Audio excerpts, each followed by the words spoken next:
taking a critical look at the gaming news of the week. This is Augmented Reality, presented by the Triple S League.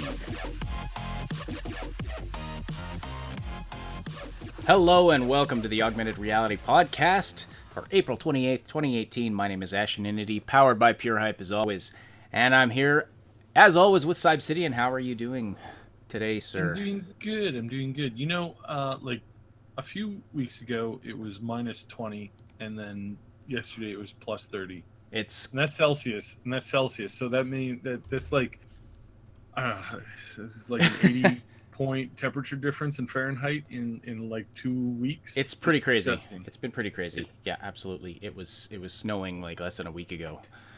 But that is the insane weather that we live in. Why people decided to settle here is beyond me. But anyway, it's fine. We're here, and we are live on a beautiful Saturday morning with the Augmented Reality Podcast. So really can't complain. If you're listening live this morning, please say hello in the live chat and send us your questions and comments there as well. We will read and respond to as many as we can throughout the podcast. Super chats and questions from patrons and sponsors are guaranteed to be read out on today's show as long as they conform to basic standards of human decency. And let's see who we have. Good morning. Agalama, Nicholas, Max Mouse. Welcome, and everybody else who's watching. Thank you for tuning in. And we've got a ton of stuff to talk about today. Starting with our favorite topic, Cyberpunk. So this is going to be fun. We did a short little video earlier in the week, so we're going to go over some of that again. But we've got some new stuff that we've been digging into.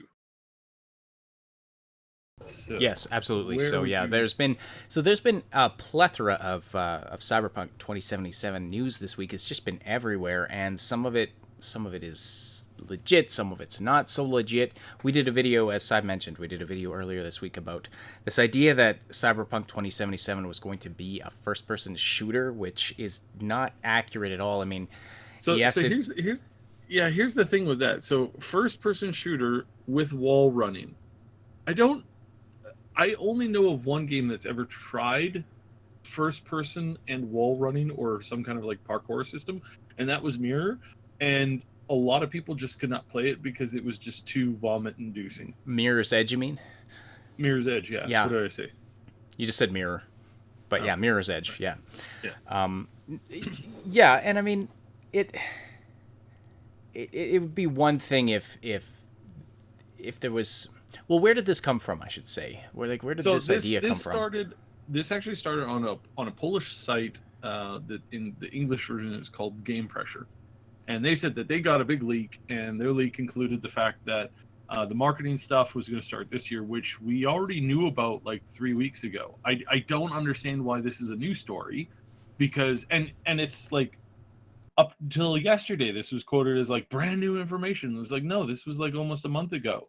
Like, we knew that they were withholding the money that they were sending off to what they normally send off to their investors, that they were holding that money over to do a big marketing push this year. And being that Gwent probably isn't going to get a $50 million marketing push, we can reasonably assume that that's pushing with the game. Now, the other things that we've heard that are newer that have not been reported by anybody is that Bandai Namco and Warner Brothers has also been setting up to do a big push with Cyberpunk 2077. And you're like, Bandai Namco and Warner Brothers, what WTF? What's going on there?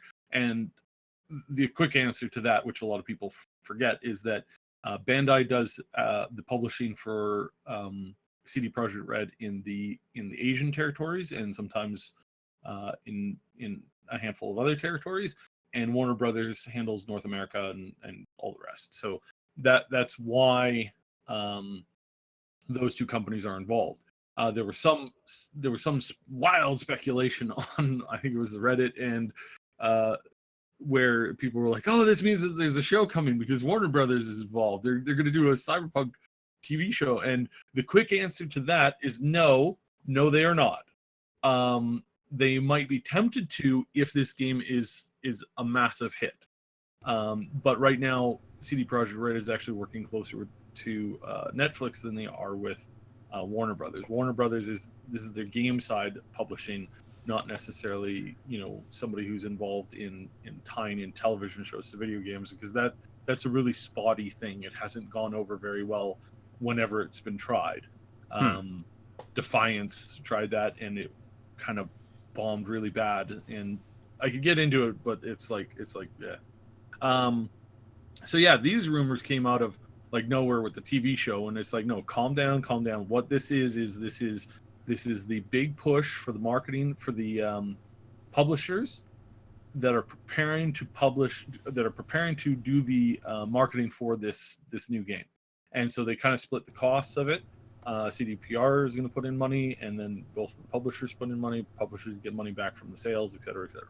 So that's what that's all about. Now, this has been really wild and really out there. There's been a lot of people that are really excited for this, and legitimately so, because this means that we're getting closer and closer to this. And this is really going to help what our estimation of the release date has been. And I am at the point where I'm going to guarantee you that we will be playing Cyberpunk 2077 within the next year. Absolutely. Next 12 months. Okay. If their release date is not this year, it will be early next year, because there's nobody in the right mind advertises a game 2.5 years before release. Like, that's just absolutely retardedly stupid.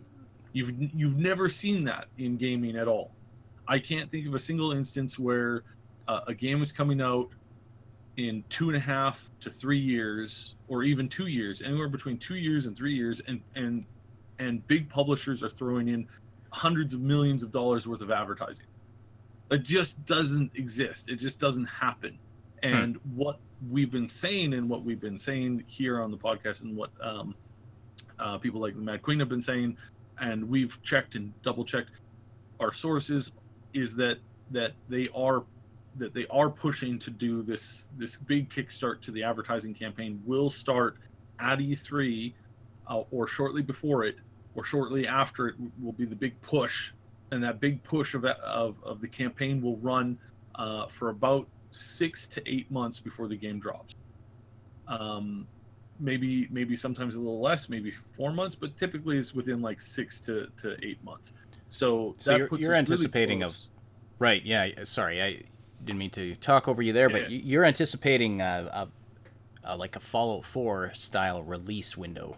Yes. Fallout 4 style release sort of rollout, where it's like, bang, here's the game. It's out in 4 to 8 months from E3, which would be really exciting. Now we got to remember that there is very little information on this, and I want to cover this as far as the leaks go. So as far as the leaks go, there is no confirmation on anything about this game. Like, no hard 100% proof, because we have seen zero gameplay of this game. This game could come out and it could be a turn-based strategy cyberpunk styled game with giant robots. We simply don't know. Now we have confirmations. We have people who have seen the game, who are kind of giving silent nods to things. There's been a couple people who have seen it that I know who have seen it 100% that aren't talking about it because they're under a very strict NDA, who are looking at information and who are like just kind of giving the silent, that's the silent, I hard to do it on audio, but it's like, it's like when girls are chatting with each other, and it's like, and they can somehow communicate an entire thing with like so much as like a half smile and a simple nod. It's kind of weird that way, but they're saying something without saying it. It's like the mobster. They're saying it without saying it. So it's like the mobster shaking down the business for money, right? Like and so you don't want to pay up.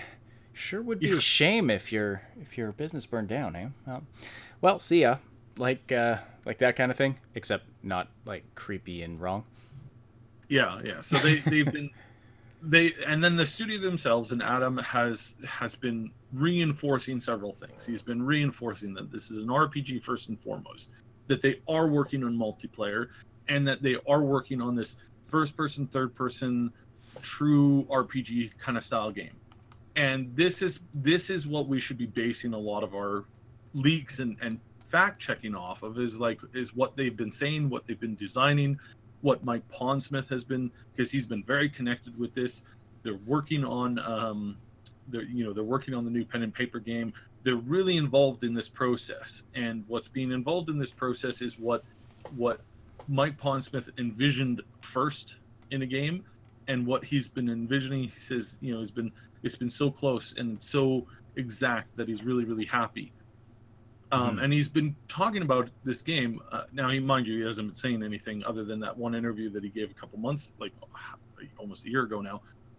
He hasn't been saying too much, but he, as far as like details, but he has been saying that he's really excited and that you guys are going to be great. He's really active on the forums, and he's pretty active on the Reddit and a couple other places. So, we keep track of that, and he's excited about it. Now, he wouldn't be excited about it if they had taken his vision of the game and turned it into basically Mirror's Edge. Like, it's just right. That's absolutely true. I don't feel that he would feel that that's what the Cyberpunk. Now, that is kind of punk and cyberish in and of its own, but there's a couple problems that we have with some of these. Let's take the first person and the wall running. You can't have first person wall running at the same time. It's incredibly difficult to do. It's very vomit inducing to a lot of people, and at the same time, like how aiming and stuff works. Like, you basically, if you're suggesting this, you're basically turning this into like this ridiculously high speed Doom meets what is Unreal Tournament. Well, so I think maybe you should clarify that, because I don't think you like you said you can't do first person or wall running. I don't think that's what you mean. You mean that it doesn't work with this style of gameplay? No, it's just really hard to do those two things together. Like, you can have this wall running and stuff like that, but it's like it's not a smooth feeling. It's not something that you can't take Titanfall and mesh it together with some of these more wild or crazier like speed running games. Like Bulletstorm is another great example where it's incredibly fast-paced gameplay. Now, you can't have an RPG setting in an incredibly fast-paced first-person shooter. It's all over the place, and the animation is Patrick in the chat is saying that the animation focus is a little bit more difficult, and that's true. Now, wall running and FPSs, it hasn't been done very often, and none of those games are highly really highly received, right? Like, you have Titanfall, and that's about it that I can think of. And that game did not do very well in its last one. Well, Nicholas points out that COD and Brink apparently did it as well, the first person with wall running. Brink, Brink, which I think was like cool for like a week after launch. There's a reason why some of the stuff won't go in the way that it goes, is because it hasn't been successfully done before. And again, I find it really hard to believe that somebody's going to have, they're going to have wall running and high speed motion in combat. If you have that means your cities are basically sticks. Your cities are like the Western, fake city motif, kind of like, where, you're on the set of like a movie theater or something, or on the set of a Western movie, and all of the sets are there, but there's nothing to them. They just fall over as soon as you tap on them, or if you walk behind them, they're just fake sets. That's what games that feature that kind of high speed, high movement thing does, is that there's not really any substance to the area around you, and that goes in counter to what we have seen and what has come out with previous CD Projekt Red games. Okay. So this really doesn't mesh. What about the whole idea of there being lots of verticality to the maps? Like, Well, the isn't it verticality is possible that there's some sort of cyber enhancements you can get that allow wall climbing or wall jumping or things well, like that? that's completely like that. Yeah, that's on the realm of possibility because it's also like you also run into like kind of a similar thing with a bunch of the adventure games. I mean, you look at the latest Zelda game. You have mountain climbing there, and that worked out really really well. But that's not a fast paced, run and gun, sliding everywhere. It's like from what I'm hearing people talk about from the source is like they're expecting like Warframe combat. Warframe's a great game, but there's nothing to those levels. Like there's no interaction to any of that stuff because you're running through an entire map in like less than a minute and a half. That's just kind of that stuff doesn't work. It's bulky, it's wonky, and we've never been able to, as game developers, there's never been a time where that's been able to be implemented really well because you have so much resources going into the map in the area, and then also your animations are going to get janky, and then your interactions with the place is going to get janky, and yeah, it just kind of goes down. Not to say that this is a slow paced shooter RPG. I think it'll be very much like what we have seen in Witcher, just a little bit faster, obviously featuring a lot more, mostly range combat with a light little bit of melee, and then as well as like this these communities and areas where there's lots of people. Now, and this is another thing that Pondsmith has said over and over and over again, and he said it in multiple points, as well as a couple of the early conversations when they were designing CD Projekt when CD Projekt Red was taking the initial designing steps of this game, is that they wanted crowds of people, and they wanted lots and lots of movement. They wanted the city to be full and to feel alive. I don't see how you can have that when you're doing like wall running and really fast-paced Brink or Bulletstorms or Warframe speed of traveling through a level. You can't have that many people and populations without it just looking like an absolute mess, without NPCs walking into each other and clipping issues and all that kind of stuff. That like you get that with Warframe all the time, is like enemies clump up into a mass and they're just a mass of bodies all in one tiny little area, and it's like that's not immersive. That doesn't yield to the effects of true RPG.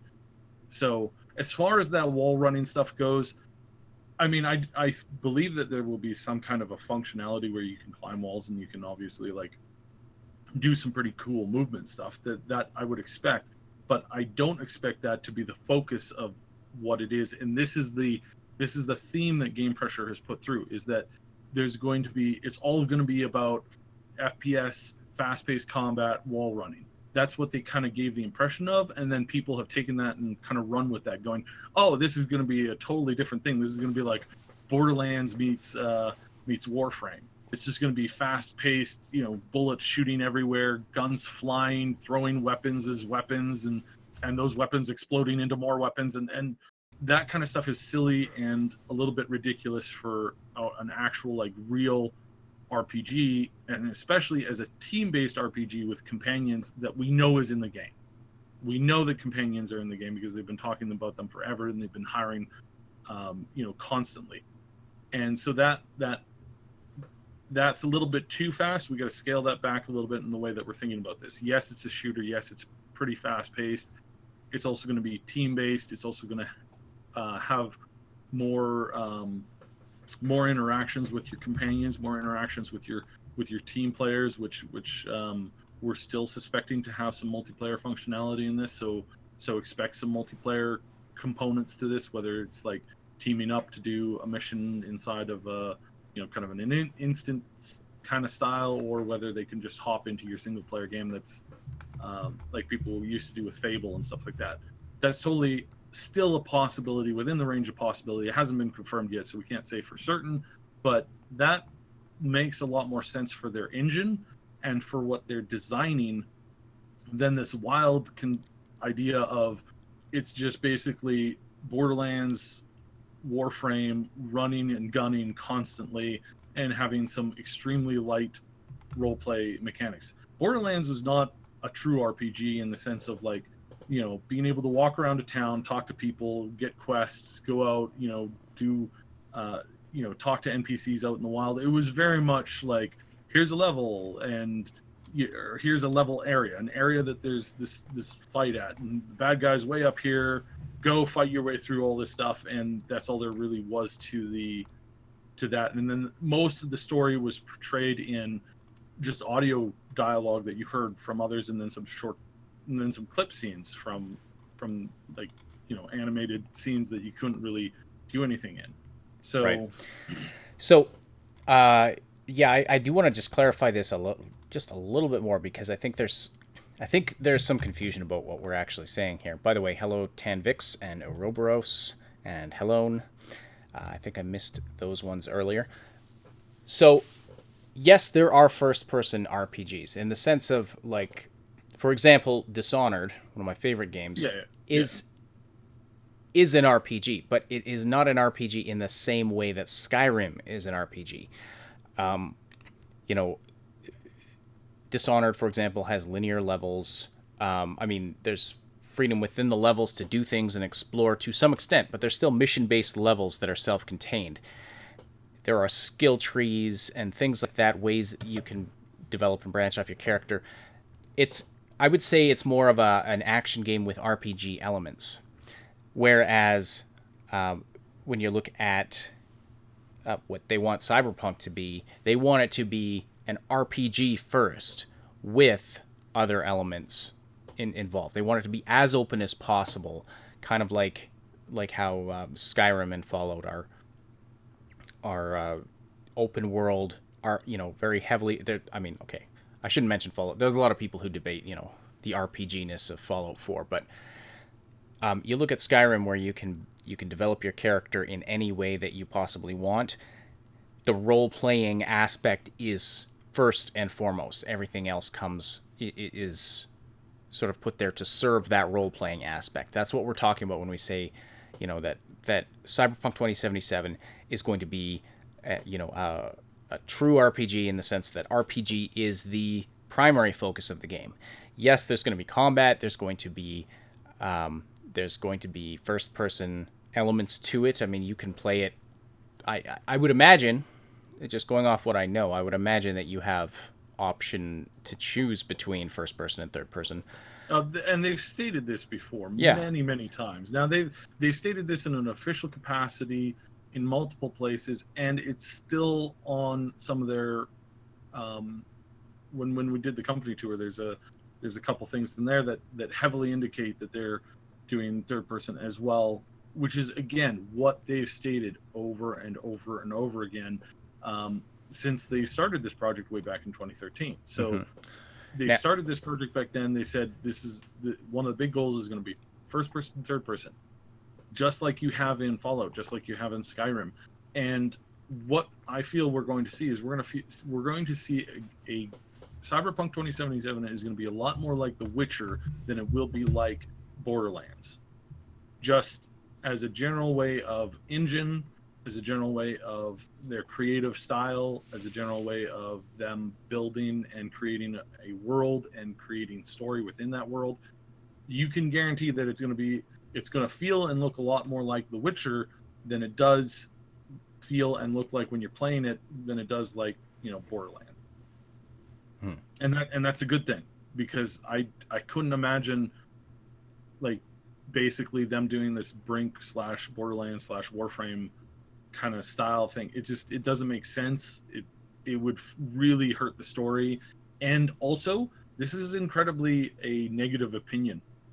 Like so doing research this week, I went back to the original first posts of this information way back 2013.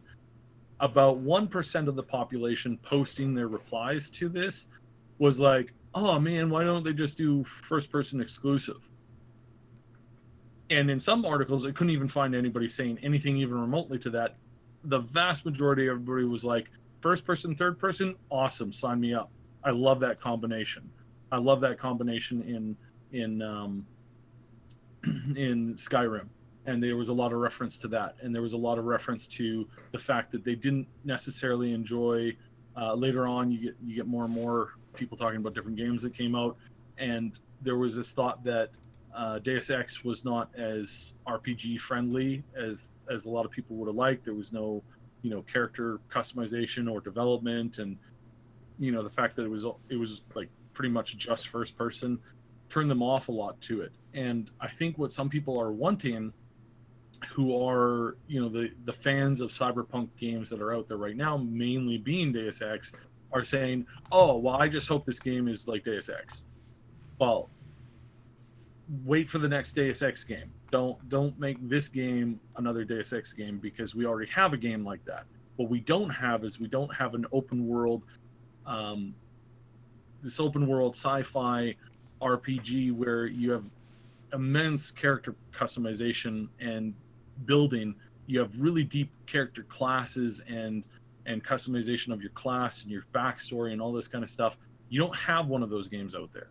So this is going to be a first, and this is going to really, really change the way that people look at this type of genre. And I think this will be the first of very many games like this going forward, where we're going to have this, open world, deep character customization classes. I guess the closest thing that I can think of would be like Star Trek Online, which was an okay game, but they're like planet side stuff, like where you're running around with your like avatar, your character, and you're like shooting in the hallways. That took forever to be even acceptably good.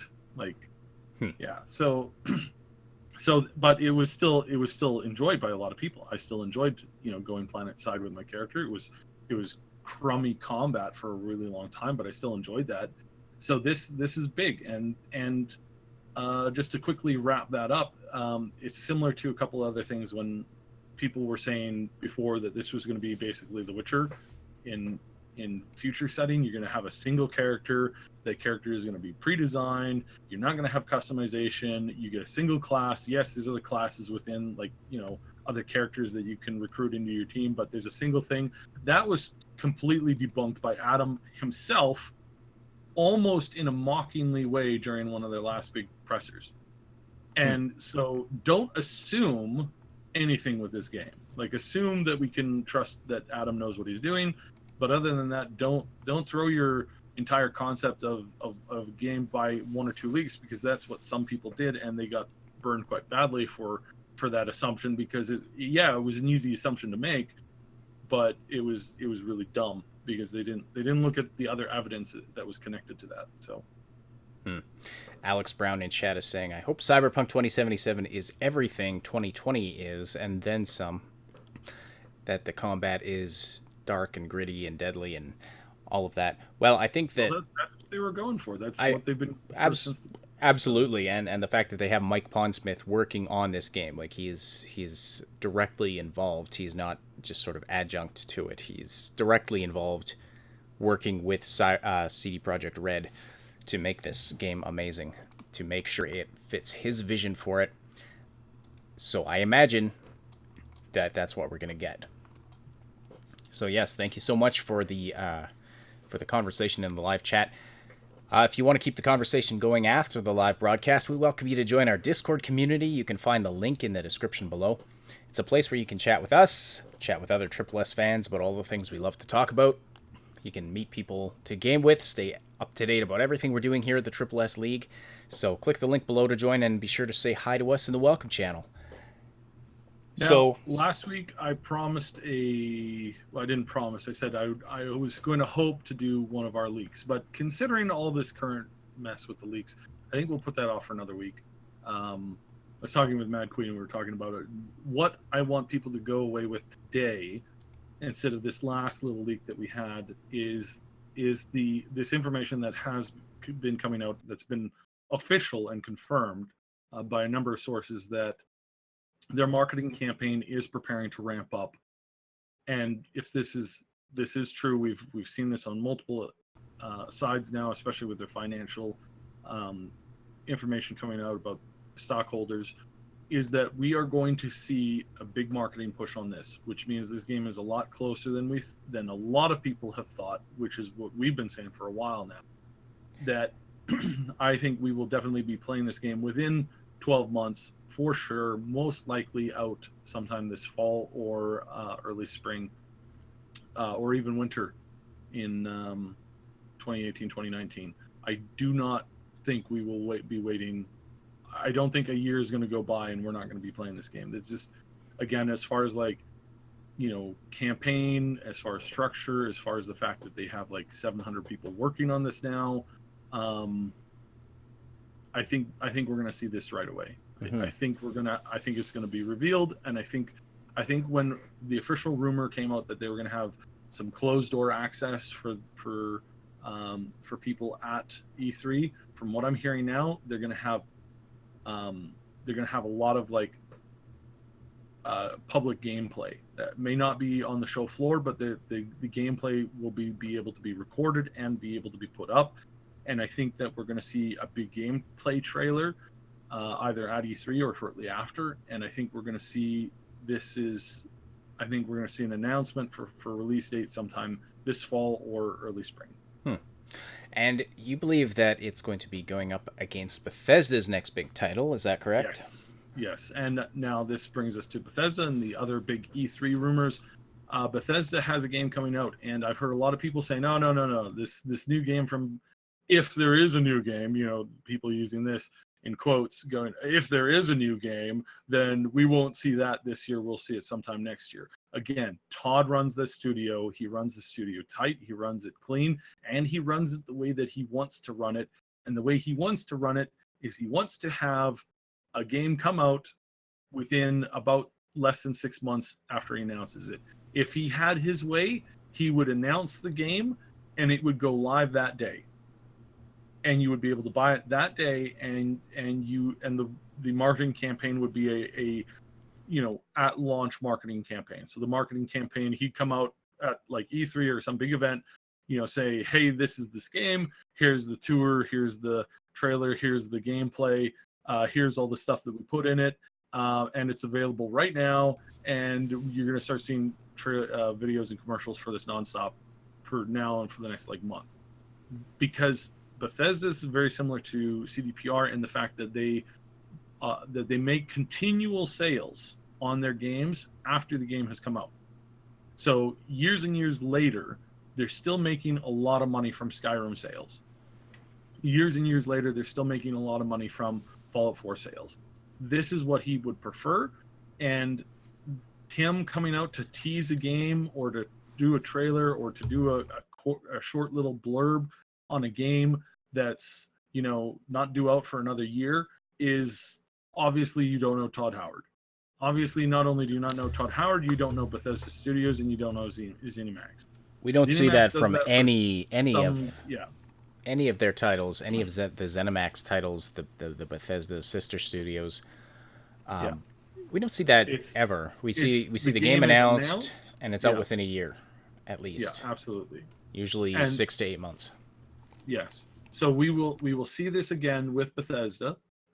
This means that Cyberpunk and so CDPR and Bethesda went up against each other with Fallout 4 and The Witcher. And now again, they're going up against each other with similar launches within the same kind of financial window. This is not planned. This is just the fact that they happen to be in the same groove as far as producing and creating video games. They're in the same kind of like 3-year, 4-year cycle, and when that happens, it's kind of funny, but at the same time, it's like, and I feel that's why they want to that's why both studios wants to boost up what they're putting out at the rate that they're putting out, so that they can kind of get off of competing with the same company over and over and over again. So that's just kind of an interesting side note. But as far as Bethesda goes, there has been too much for me to go over, but Todd has been doing a bunch of podcasts and a bunch of interviews. He's been talking in a very post wrap-up form of language. He's been using a lot of we're completing this or and in one case he's like, we're wrapping production. You're like, okay, you're wrapping production, so we're going to get a game in 12 months from now? No, No, we're going to get them on. If you're wrapping production on a game, that means it's going to be coming out very soon. There's some people that are saying, "Oh no, it's just a new mobile game. That's it." That's high. Like, we're going to get a mobile game from them for sure, but we're not going to get just a mobile game. It's unlikely this has been put through again and again and again and again, that you can't have a successful mobile game from a AAA studio without there being some kind of a connection to a AAA title or IP. It just doesn't work over very well. Fallout Shelter would not have been the success that it was if there was not a Fallout 4, and Fallout 4 was more successful because of the app game. Absolutely. So these kinds of things feed off of each other. A bunch of studios, namely Ubisoft and Sony, have tried a lot of these big mobile games, and they've made money, but they haven't made the money and the success that Fallout Shelter did. So, that this concept of, oh no, we're only going to get this, we're only going to get a map game. I understand that last year was really disappointing. From Bethesda. Was really disappointing from Pete Hines to have that kind of a thing come out, and it was basically nothing. But and I can't guarantee that this next game is going to be good, but what I can guarantee you is that there will be a new game, Bethesda game, coming out, and you will have your hands on it by November at the absolute latest. Probably sooner rather than November. Probably you might even have it within 2 to 3 months. So that's a lot. Don't quote me on the 2 to 3 months part, but definitely sometime around October or later. Absolutely 100%. All right, excellent. So yes, well, and we are of course very hyped for E3 this year. We're going to be live streaming all of the major press conferences except for Nintendo's. We're going to be live casting with commentary, so that's going to be a lot of it. Pretty exciting. We also have people who will be on the show floor doing interviews, and we will be posting those interviews up here. We're still working on this, but we've gotten to the point where we're pretty much can confirm that we have a team of 5 people headed there. They're going to be doing interviews, and we will be posting those interviews up here and then on 2 to 3 other channels. And we will let you guys know all about that. This is a big push from us and the channels that are involved. We're doing kind of a co-op kind of thing where we're working together through this. We're going to be working on the internet side while they're going to be on the show floor side. So we have in some cases we have more people on the show floor than some of these big companies that go there every year. We've got 5 people that are on the show floor. 2 of them are VIP invites, and 3 of them are professional level. I don't know what the term is with that, but yeah, it's gonna be great. So right on, yeah. Explain that more in May. So yeah, keep your dial here, so to speak. Mm-hmm. So yeah, there's some exciting stuff coming out, and that we're going to talk about in a bit here. But first, loot boxes, again, everybody's favorite topic in the entire world. But this is actually kind of funny. Yeah, this is actually kind of interesting. So long ago.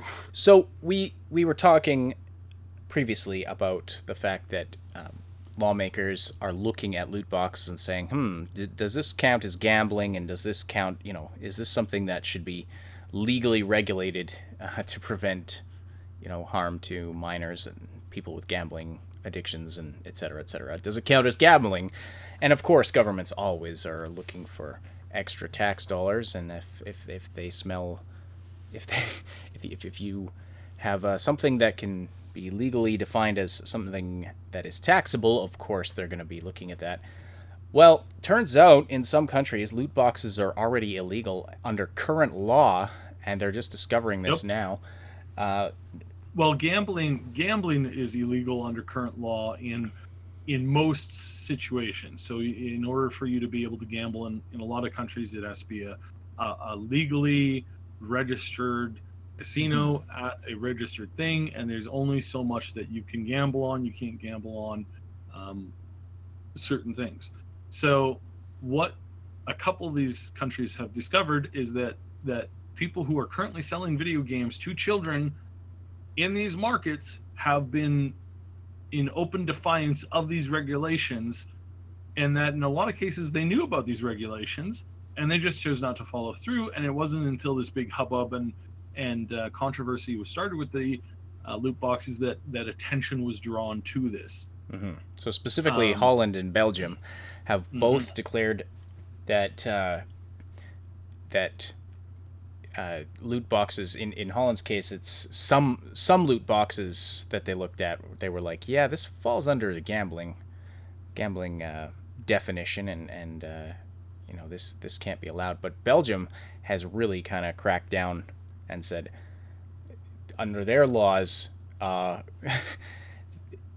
what's going on in games like, or what was going on in games like Star Wars Battlefront, but and what is going on in games like FIFA, etc., is illegal, and the companies need to remove these from the game, or people could start going to jail.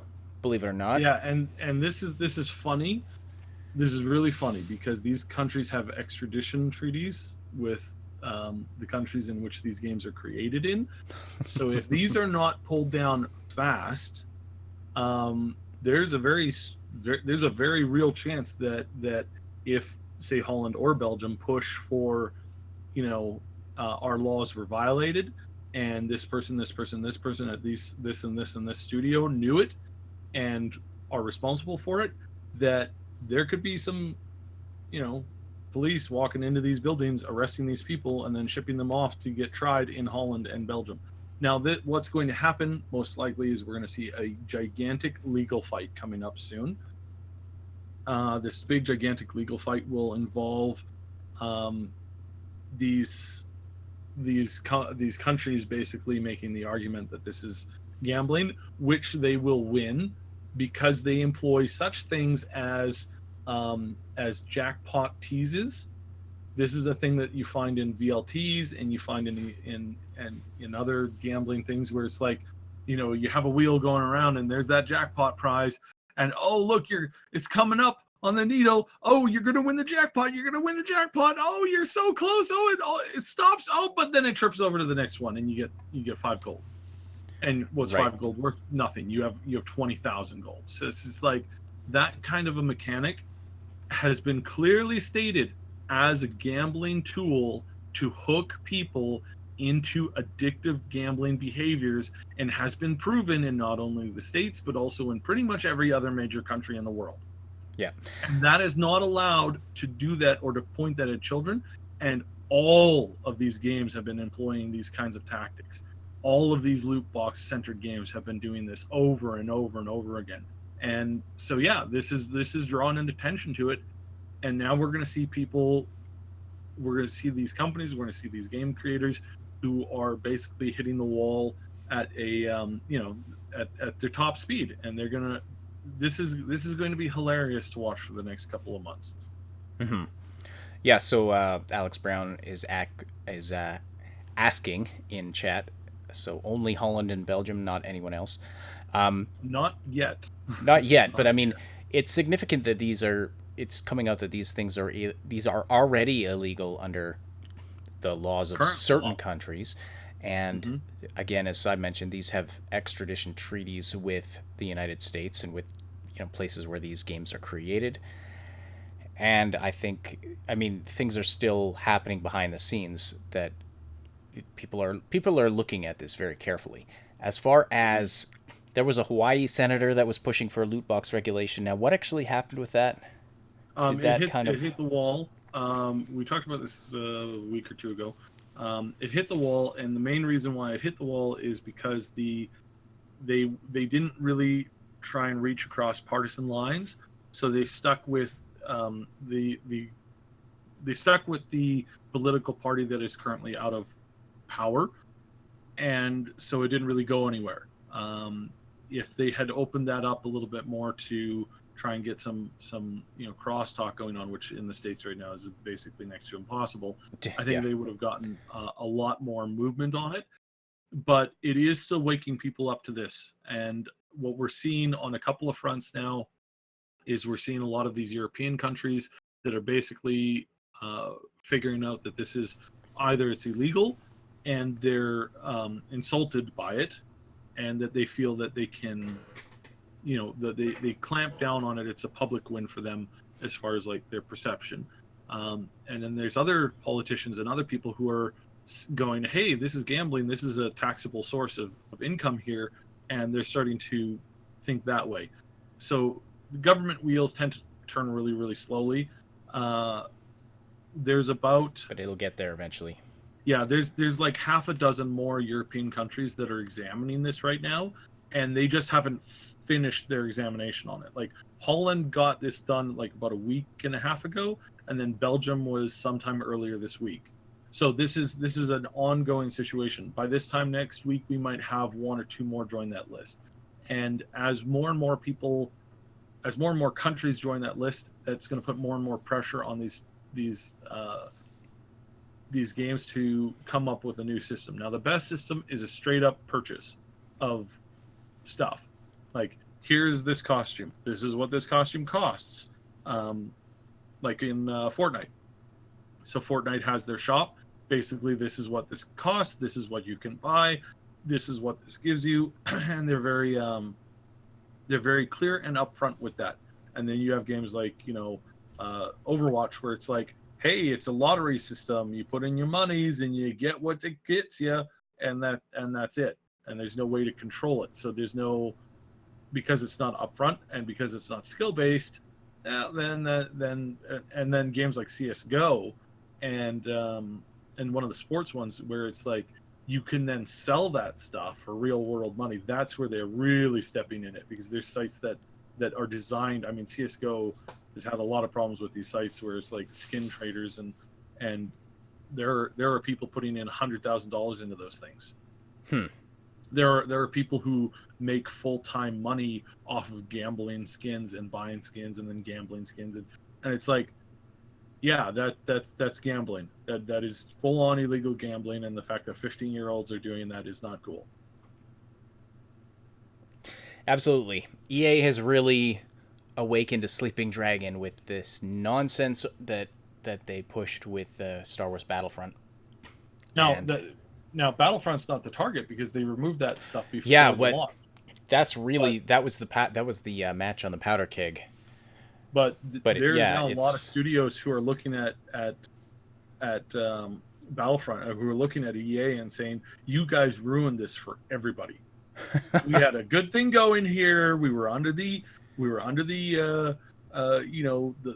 visual range of a lot of these governments and politicians, and we were skirting the law, and we were doing things that were illegal, and we were getting away with it, and we were making mad amounts of money, and then you had to go and make it, you had to go put this thing front and forward in the Star Wars game and throw it in everybody's face, and now look where we're at. And now we're getting shut down left, right, and center, and it's going to get worse. It's going to get a lot worse. And now they're not gonna they're definitely going to lose some money on that. But Cyb, they just wanted to give us a sense of accomplishment. Oh yeah, pride and accomplishment. But all right, so that's entertaining. Excuse me, gosh. Pardon you. All right, so that is entertaining. Let's look at some of the other stuff that is going to be coming out very soon here. So, Shadow of the Tomb Raider looks awesome. It does. It absolutely does. There is a live action trailer now for it, and I don't believe we've seen gameplay yet, but it looks really dark and gritty. It looks like it's going to be quite a fitting end to this origin story. This new rebooted origin story of Lara Croft. So. Yeah, I'm really happy with that. I'm really happy that they've done what looks like it's going to be a really good job. We'll wait and see when it actually comes out. Yeah.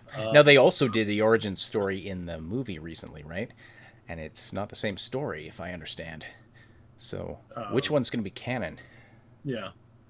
Let's see. So, yeah, let us know what your thoughts on that. If Kiri and I believe both you and Kiri are interested in playing that. So, yeah, I'm Probably get almost Let's done. Plays and guides Yeah, after that. I'm almost done the first game in the trilogy, and I'm going to be picking Mm-hmm. up Rise of the Tomb Raider as soon as I can. After that, I'm just absolutely loving it. So All right, so then we got Fortnite Season 4 is coming right away, and we've got superpowers coming, and superheroes and superhero skins, and I don't know about the powers, but I'm hoping that they're going to give us like a grenade that allows you to jump like across the map and land like a superhero, and then immediately get shotgunned in the back by somebody that landed nearby. so typical Fortnite experience then. Yeah, typical Fortnite slash battle royale stuff. So Yeah. do we know, are these just going to be skins, or are they actually going to give you powers? Oh no, they're going to be skins, and of course there'll be some tie into the Save the World version. I'm quite sure we're going to see something that happens with Tilted or with this whole meteorite thing that's been. We were playing it last night, and there's now meteorites falling every like minute, and you see them burn up in the atmosphere, and that's really cool. That's really awesome. So I'm really looking forward to that. We'll see. We've got a couple of new Fortnite videos coming. Yeah, so I'm excited about that. Speaking of superheroes, I watched Thor Ragnarok with my wife last night. I quite enjoyed that. It was very I watched it a couple days ago. It was pretty awesome.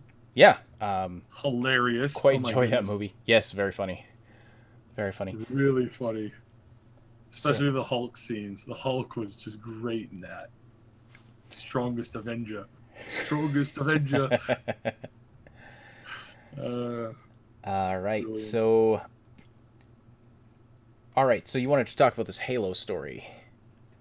So Halo. Halo on the PC. We had it once, way back when, and then we had it again, but only in Russia for some weird reason.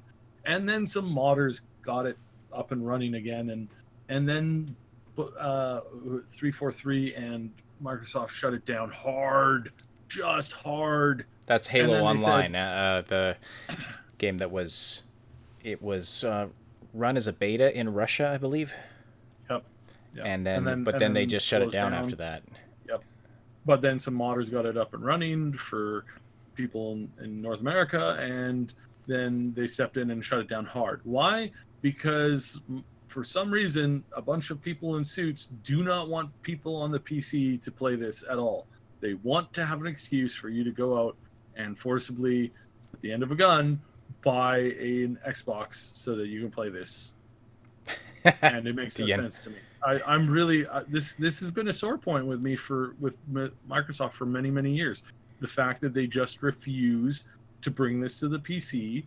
I can't even remember the last Halo experience that I had on the PC other than watching trailers, and I don't enjoy that, and I'm not happy with that. I don't think that's that's been healthy for the franchise. I don't think that's been I don't think that's led them to the places where they can go with that, considering that this title, this franchise can do so much more than what it's currently doing. They had a TV show. They had the one TV show with the I can't remember what it was called, but it was like the kids at the training. Yes, and that was pretty good. And that was really good. That was really on Netflix well for a while. Yeah, I really enjoyed that. It was really well done, and it was received very well. And it had a couple of like these like high profile actors in it, and yeah, amazing, really good, really happy, really enjoyed that. And of course, we don't get anything for the PC, and we continue to not get anything for the PC, and it's kind of annoying and disgusting. But now they're promising a classic Halo PC experience, and the first thing I heard is they're going to bring back like some like Halo 2. And I was like, you're kidding, right? Like, you're kidding. You're going to bring back like either classic Halo or Halo 2 as a thing that you could play on the PC. That stuff is like 12 years old now. Why, or more? Like, why, like, no, nope, not having it, not going to support it, not going to do anything with it. If it's this old classic PC experiencing that they're offering, that's just nope. You know what I will play online though is Bless Online, and maybe some WoW. I don't know. We'll see. I feel that there's a small chance that like MMOs have been kind of like on life support now for a while, but I've been watching this, like I've been watching the heart monitor, and that heartbeat is getting a little stronger, and it's looking like it's good. It's looking like it's going to grow back, and we might have some actual like good MMO experiences, that we haven't had in over a decade now. But I don't know if this is gonna do well, or if it's just gonna crash afterwards, and flatline.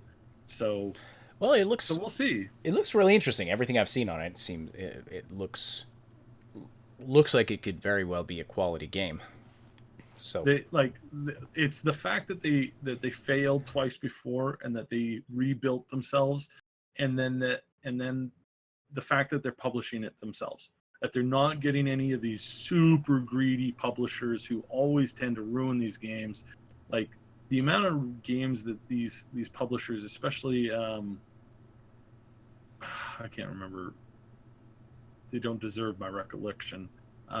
Some of these publishers have just ruined these games as they've come to the market, just pulled them through the dirt and stomped on them, and they don't care, because to them it's this like recyclable content. Like Korea and Japan comes out with these MMOs, ships them to the West, they run them, they exploit the players for 6 months to a year, and then they shut down the server, and by that time a new one's around, and so they've been just churning out this stuff like constantly, and the publishers have just been Nexon, that's the one.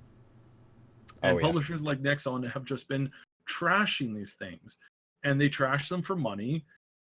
They basically, squeeze as much blood as they can from the players, and then as soon as they're done, they drop it, and they don't care, and it's really terrible and sad. It makes me sad to be to even feel like I was once an MMO gamer, and it's like, yeah. Mm-hmm. Aside from the obvious fact of being an MMO gamer. All right. So, by the way, that Netflix series we were talking about, Halo 4 Forward Unto Dawn. That was the one. That was really good. I really enjoyed that. That doesn't appear to be on Netflix right now, but there's some other content. There's Halo The Fall of Reach, and then Halo Legends. Both of those look like they're animated. Halo Legends, that's from 2009. 7 stories brought to life in different ways. Yeah, it's a bunch of animated things. And of course, good old Red versus Blue. Of course. So yeah, I mean, I really don't think they'll have anything with that, but I'm hoping for a good MMO experience. Something that's not as time demanding as ArcAge or WoW, but still has that community aspect of like vanilla WoW. Vanilla and BC WoW had a really great community experience for the most part. You don't get that in most games anymore, because they streamlined things like combat, group combat, missions, dungeons, raids, and PvP. They've streamlined it to the point where it's like you don't need to interact with anybody else. You can just auto queue through life, and that's where they failed to bring people together, because here's a big thing about MMO games. They're really boring to play unless you're playing them with friends. Then they get more interesting, and their interest exponentially goes up with the type of people that you're playing with. I didn't run Molten Core for the sake of running Molten Core over and over and over again. It's not fun to run by yourself or with an army of bots. It's fun to run it with somebody who's telling you a funny story that makes you laugh so hard that you walk into a lava pool and burn to death. That's what's funny about that's MMOs. Always hilarious. That's always hilarious. And then it's the problem solving too, like the taking on a challenge that you as a small community can't do originally, but after working at it, you figure out a way to do it and to do it well. That's what real MMOs were all about. They're not about the gameplay. They're not about how many combos you can hit and how fancy you can be. I mean, they are for like, the esports people or the competitive side of it, but that's a really small side of it. It's like soccer. Why do you play soccer games in your local community center? Why do you go to the park and play with randos? Because it's fun to play with people that you don't know. It's fun to challenge yourself, and it's fun to interact with other people. And you're not there to, hey, I went to a community game and I scored 5 goals in 15 minutes. I was like totally awesome. Nobody likes hearing that. Nobody's interested in Well, nobody that. cares because it's like, oh yeah, maybe you were playing against 5-year-olds. Like, however, if you do go to a community group and you meet somebody awesome, and and then you're like, yeah, and then that person introduced me to their sister, and well, then we had a great couple dates like that. That's cool. That's great. That's life changing. Going there and hearing a funny joke, going there and being involved in your community, going there and finding out somebody needs to help with something, and you help them, and then they help you, and like that's what community is for. But you don't have community in a lot of these new MMOs. You have this really broken half experience of basically like just auto queuing, and you don't have to talk to anybody. And kind of sad in a way. Yeah. Well, if you guys are interested in Bless Online, we are going to be checking it out. Hopefully all 3 of us, myself, Cyb, and Curie. And it'll be the first MMO I've played in some time, so it's going to be an interesting experience. But yeah, looking at the material, I think it has great potential. So hopefully it'll do well. Hopefully it will bring back that classic MMO experience. We'll see. It's already failed twice, so I won't be surprised if it fails a third time. But at the same time, it's when people are up against the wall that they really show you what they got. Well, and people who here's the thing about that: the people who create the best stuff are the people that have failed at creating things before, and so if they're learning from their mistakes and moving forward with that and striving to make something better, it could be a fantastic game. It could be the best MMO ever. I mean, yeah. So we'll maybe see, not, we'll but I should for clarity's sake mention that I do know 2 of the developers that develop Bless, and I did work with them on a project before. So I am coming at this from I do want them to succeed, and I do want them to do well. But I'm also really critical of the fact that they have failed twice already, and they failed for some pretty obvious reasons that they should have avoided in the first place. So and just wanted to get out. I am guessing you informed them of this beforehand. No, not at all. No. Sure you didn't. Actually, neither one of them knows that I run a podcast. They're not native English speakers, so listening to an English podcast is not necessarily something that I'm sure that they go out of their way to do. I mean, it's possible. No, that's not what I meant. I meant you said that they failed for very obvious reasons. Yes. You had that tone in your voice that was like, and I told them, but they I did tell them where they had messed up and that I wanted this game to succeed. But they're not high ranking developers. They're just they're the middle guys. So whether or not the studio knows they screwed up in their first 2 releases. So whether or not they nail this third one, we will see. But now that they've gotten the publishers out of their hair, so to speak, I think we will see a much higher potential for actual success now. Because they're doing this to survive, to keep their company from going under. They're not doing this because they are flippant and they just want to bleed the West. Like they're on thin ice as it is, and if they do this again, they're going to lose their jobs, and that's right. Not good. Yeah. One final question here from Alex Brown. Do you think there's a possibility they'll push for the bill to make loot boxes classified as gambling, or is it dead? I'm assuming you're talking about the United States, and obviously that's always possible. The current bill is dead. However, that does not mean that they're not going to reintroduce a new bill. That doesn't mean that it can become it doesn't mean that there's not a chance for it to become a an issue during an election. That's highly possible. Yeah. So yeah, we'll have to see where it goes from here. But your point about it being a nonpartisan issue, and yet the parties not willing to work together on anything right now, it is a very sad state of affairs, and it just leads to really, things like this just winding up dead in the water, and it's unfortunate that politics is in the state it's in right now.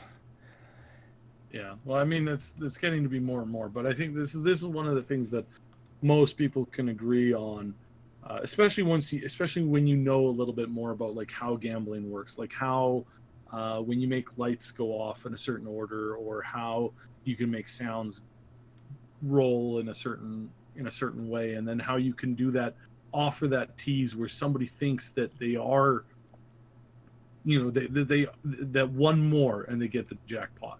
It's that thing that I mean, people have spent decades researching this in depth to find the best possible way to make people gamble. So yeah. Oh yeah, it's a well-established industry and a well-established procedure. I mean, you go to Vegas now, it's the same as it always was. The blinking lights and the sounds and absolutely. Walking through those casinos, it's just coming at you from every direction. They know what works. And kids don't know that kids don't always know that what does an 8-year-old know, for crying out loud? Like, aside from a lot of fifth graders being smarter than the average adult. Haha, call it to the show. You do not have, in a lot of these cases, kids who understand exactly what's going on and are able to, like, okay, I'm going to avoid this because it's proven to be unhealthy, and because you don't have that, I don't know, we'll see. It's true. Well, absolutely. This is where with politicians. This is where adult guidance is necessary, and sometimes legislation. Yeah, it's like, I'm not big on like over legislation, but there's some things like alcohol to minors, gambling to minors. These are kinds of things where there are people out there who will take advantage of this because they can. It's why that's a common concern that you have to have. It's why it's why we say, hey, you can't just plow through a red light on an intersection. There's rules that people have to obey by. So yeah, I'm hoping that this will get changed, because frankly, I'm sick of it. I feel that there should be no reason for me to spend more than $300 on a video game ever. And 300 is already a lot. That's a lot. For that, I'm expecting a fancy miniature. I'm expecting a whole bunch of like extra goodies digitally. Oh, you're talking about like special edition and stuff. Yeah, that's the most I've ever spent on a single game at one point. Which is fine. I mean, if you're actually buying, I got a miniature that I'm looking at it right now, and I got stuff that I felt was worth it, right? So yeah, I feel that there's a limit to this kind of stuff, and that's a decent limit. I mean, I'm sure I've spent over $150 on Skyrim because I've bought it for 3 different platforms. So yeah, so stuff like that. Yeah. By the way, so are you saying you didn't just send the company, $300 and got a mystery box in exchange, like that? Yeah, didn't do that. I've been really tempted to in some of the mobile games that I played. It's like, oh look, if I spend $100 on this package, I can get a chance at getting this new character that just came out. A chance at getting it. That's what kills me. It's like, send us a bunch of money and you'll get a chance to win. I mean, that's just a lottery. That is. It's disgusting tactics. It is disgusting tactics. That is just the very definition of a lottery. Mm-hmm. Like, it's not even. There's not even any nuance there. It's just, that's what that is. Anyway, we've talked this to death before. Yeah. And So, anyways, no sense in kicking that horse any longer. But yeah, absolutely. Well, thank you everybody for your support of this show, for the great conversation in the chat today. Thank you especially to our Patreon supporters. Don't forget to like and sub if you appreciate this weekly content. If you're listening after the fact on SoundCloud, we thank you for your follows and likes on iTunes. Thank you for subscribing and reviewing our show. And hey, feel free to join us next Tuesday at 12 p.m. Pacific. No. and No, please, why does my script subscribe. still say Tuesday? Sorry, Saturday at 8 a.m. Pacific time or 11 a.m. Eastern time for the live show, where you can interact with us and other listeners and be a part of the discussion. And If you're on Twitch, follow us at our Twitch channel, which is _S_league. We're trying to do a lot more there. Twitch has been more friendly to content creators in the last couple months. So if you can help us out, go follow us over there, and that'll really help us. absolutely. The Augmented Reality Podcast is a presentation of the Triple S League. Check out our YouTube channel for game guides, reviews, comedy, news updates, and tons more quality gaming content. By the way, if you subscribe, make sure you hit that notification bell so that you actually get notified when we put videos up and stuff, because apparently subscribing is not enough. I don't even know what subscribing means anymore. You have to not only do you have to subscribe, you also have to double subscribe by hitting the bell, and then you have to triple subscribe by going into your by answering when it brings up questions like, do you want to be notified sometimes, all the time, or whatever. So they've now added a triple subscribe button. It's kind of ridiculous. So. But, And head over to the Discord and discuss the question that David Velasquez just put in chat. What items would you like to see in a Cyberpunk 2077 Collector's Edition? Don't have time to address that right now, but absolutely click the link in the description below.